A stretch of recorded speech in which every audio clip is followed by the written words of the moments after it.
Hey guys, what's up? It's your girl Looneytune, and yes, I am so happy you guys see the smile on my face. I am ecstatic.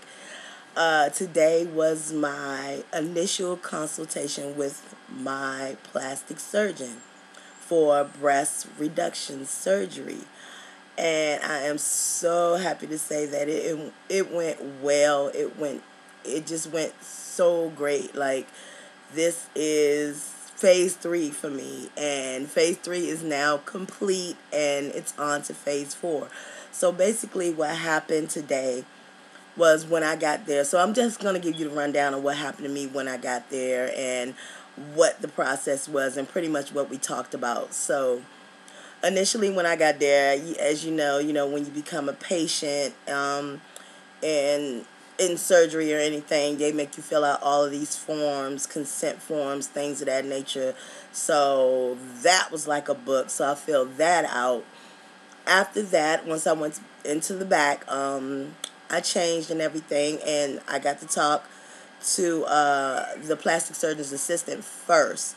And what she did was she set me up with a video. She brought a small laptop into the doctor's office so I could watch a video basically talking about the procedure of breast reduction. And it was only maybe like a maybe 5 to 10 minute video.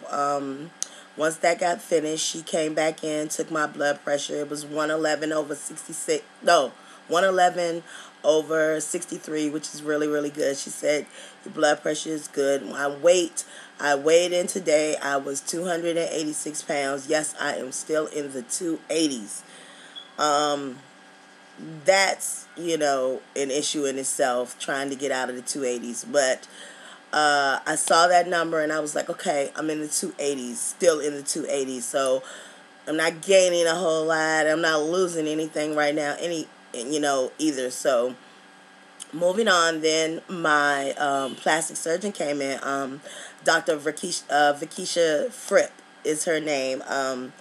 She is an African American plastic surgeon. She's a woman, and I was like so happy to be getting a woman plastic surgeon. Nothing against the guys, nothing against the plastic surgeons that are men, but I just feel more comfortable being though that the situation is dealing with my breasts. I just feel comfortable with a female. I mean, it's just a preference of my own. But she came in. She was very, very cool, very nice, very funny. She made me feel very, very comfortable.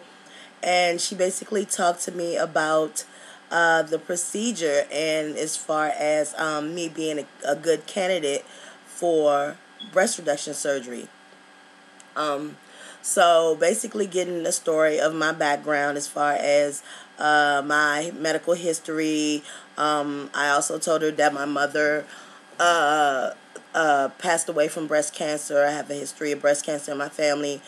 That she passed away when she was 50 years old, and it was in 2007 after going through breast cancer for a long time and with getting 2 mastectomies.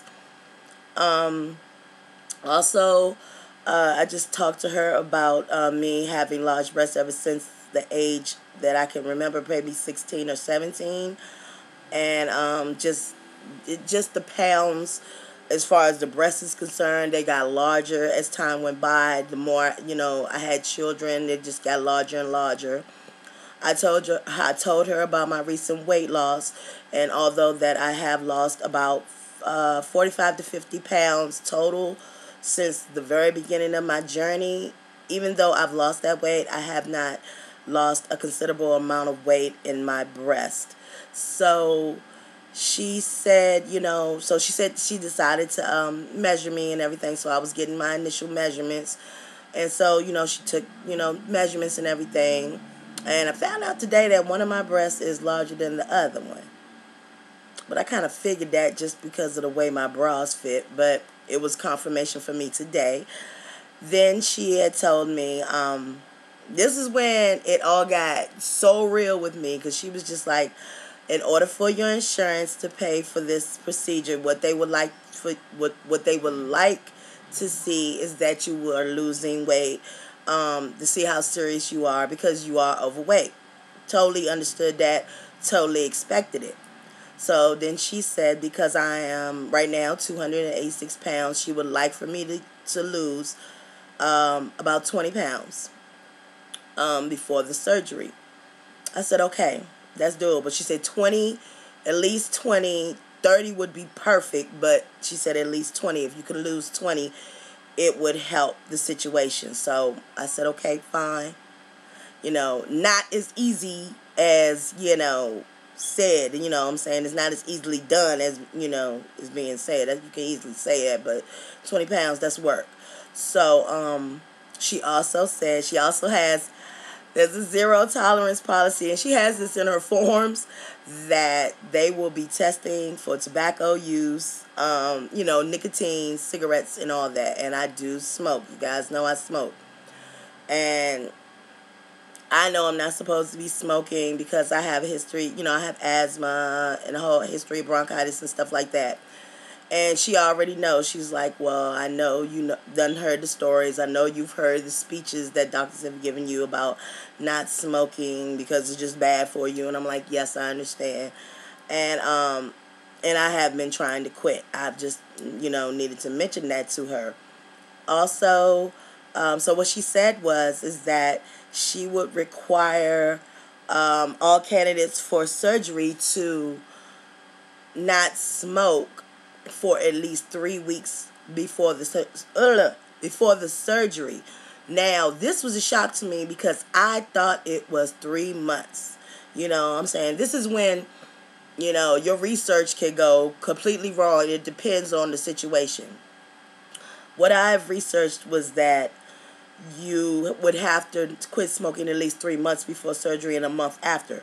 What she told me was she would like for her her patients to quit smoking at least 3 weeks before surgery. I'm like, okay, cool. That's even better for me because, to stop smoking is very, very difficult. But 3 weeks, but I am, going to stop right now. Like, I am working on my last pack. This is my last pack. I'm so happy about this. That, the pack that I have now will be my last pack. It will be my last pack. And so she told me about that, and then she said that she would be doing periodic, no, she would be doing testing to make sure that I haven't been smoking cigarettes or anything. It's because if there's nicotine in my system or in my blood or anything like that, they will not perform the surgery. And that's when it got real to me. You know what I'm saying? I mean, I really want this that bad, and out of all the times that I've ever tried to quit smoking, or out of all the times within my journey, that I've been trying to lose weight and really stay committed and stay accountable and stay motivated, this is something that truly, truly motivates me to do what I need to do, because if I don't do it, I don't get the surgery. And I've been wanting this surgery since I was like 17, 18 years old. So, this is something, and I'm 39 now. So I've been wanting this surgery for over 20 years, and this, is going to happen. And now phase 4 for me all depends on what I do. It's no longer getting other people to, see people and try to connect and try to make things happen. This part of this section of my journey depends on me and what I do. So I have to take responsibility. The insurance part, that comes later. Because even if I do everything that I have to do, if the insurance doesn't cover me, I won't be having the surgery. But she reassured me that if I do the things that I'm supposed to do and I start to drop the weight more within these next few months, because my plan is to have this surgery during the summer. During this summer. Like, she already told me, she said she does actual surgeries on Mondays and Thursdays. So my surgery will be on each. Those are the only 2 days that she operates. She that has Mondays and Thursdays. So my surgery will be on either a Monday or Thursday. I know that. You know what I'm saying? So I'm highly excited about this. And I want you know, to lose this weight. I'm going to lose this. I'm going to lose. So right now I'm 286 pounds. I'm sorry, guys. I'm very, very flustered right now. And I'm getting my words mixed up because I'm so excited about this. And I've been, I was Facebooking and all that and posting all kinds of messages during the whole thing and pictures and all that stuff the whole time I was in the doctor's office. And right now I'm just so excited that I just can't keep it together because I've been waiting so long for this, and it's gonna happen. I have to keep speaking it into existence because it is gonna happen. I would say that I would hope that it's gonna happen, but it is gonna happen. And I've been so, just happy all day, just totally just out of my mind, crazy happy. Even if it, and I don't want to say that it is not going to happen, but right now I'm at a point that I have never gotten to as far as pursuing this surgery. This is a point that I've never gotten to. I've never actually got to sit down and talk to an actual surgeon to have her measure me and to tell me that I am a good candidate for this particular surgery. So my plan is to, like I said, this is going to be my last pack. I have one pack of cigarettes left. I probably have like maybe 10 of them in there. That's going to be my last pack. After that, I might do fasting from time to time to kickstart or try to drop even a little bit more water weight if I need to. Also, she said that, like I said, right now I'm 286 pounds. And in order to meet that requirement, I have to get down to 266 pounds. I am aiming for maybe 263 or 260, something in that area that will definitely, make it concrete for her to say, okay, let's move on to the next stage. Because what I would have to do, she says, what I can do is continuously come down to the doctor's office and get weighed in. Like, I don't have to make an appointment or anything. I could just show up and be like, hey, I'm Dr. Fripp's patient and I wanted to weigh in to get a count of my weight. Because if I keep coming down there and they see my weight dropping, once I hit that 266 mark, it's time to move on to the next phase, which is getting that nicotine test to prove to her that I haven't been smoking. And then to move on to the next phase, which is making sure that, the insurance will cover it. And then after that is getting my date. And then that's pretty much the process right now from what I'm seeing. I'm pretty sure she'll fill me in with some other information throughout my visit. She said, I'm going to be seeing you a lot. And I hope so. I don't want this to come to an end until I have had the surgery. Also, you guys know that my husband smokes. Well, those of you who really watch me, you guys know that my husband smokes also. And I also asked her about the nicotine test. So if I quit smoking and my husband still smokes in the house, will secondhand smoke affect the nicotine test? She said it could. So what she's gonna do is, and she said usually the nicotine tests are performed with urine. So she said what she's gonna do is, but I have to remember to tell her, and I definitely will remember to tell her this, that when they do my blood testing and stuff, I have to mention to them that I want my nicotine test done with blood as opposed to urine. Because with urine, the test is very sensitive. So if my husband is smoking and I'm not, it could still come back positive and hinder my chances of getting, of having the surgery. So what she's going to do is give me blood tests. And she said that will definitely make it specific to where as though if it's secondhand smoke, it should not come out in my blood. But if it's, if I'm puffing and stuff, then yeah, it's going to come out in my blood. So Whew, that was a lot. That was a lot, and I am just so, I'm trying to get this out because it's like almost, I'm in 15 minutes right now, guys, but I'm so happy. This is phase 3. I mean, I've had this smile and this glow on my face like all afternoon. My appointment was at 1. I swear to God, it was at 1 this afternoon. And, you know, I'm just going to give it all to God right now. Seriously, that's what I'm going to do. I'm going to keep this in my thoughts, in my prayers, and I know that this will be somewhat of a great experience for me. When I told my family about it when I got back, you know, my daughter, especially my oldest daughter, she was just like, wow, you have been talking about this for years. And she's almost 19. And she's like, you've been talking about this for years, and I can't believe that you're actually getting this done now.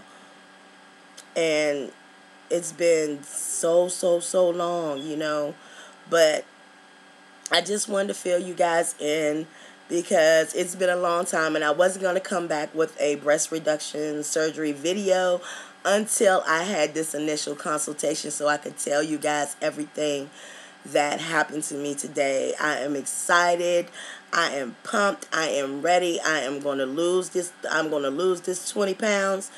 Because I'm going to have this surgery this summer. And if I can have it this summer, that makes it all the better, because then it will not interfere with school.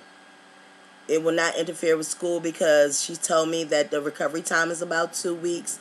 I should be able to go back to school, you know, 2 weeks after the surgery. Now, if I can get this right and get this done and lose this weight, that means I have at least this month and next month to at least have this surgery within June or July, you know. And if I don't have the surgery in June or July, you know, I was supposed to be doing a walk a day in June, but believe me, if that surgery date falls in June at any time, guys, that walk a day is going to have to be put to, those walks after that are going to have to be postponed a little bit. But yeah, my plan is to have this surgery this summer, and after that, you know, I can go back to school in the fall, and I will be so happy. So phase 3 is complete, guys. Phase 3 is a done deal. My initial consultation is over, and now the hard work begins. So phase 4 is losing 20 pounds and quit smoking. So until my next video, guys, I'm going to holler at you in the next vid. Alright, peace, guys. Later. Unleash the verbal blessing, prolific with herbal lessons. So kick back, chill, relax, and learn a lesson. No 9mm, no heaters, or spit the Wesson. You'll find this rhyme stay pure without question. This time, let's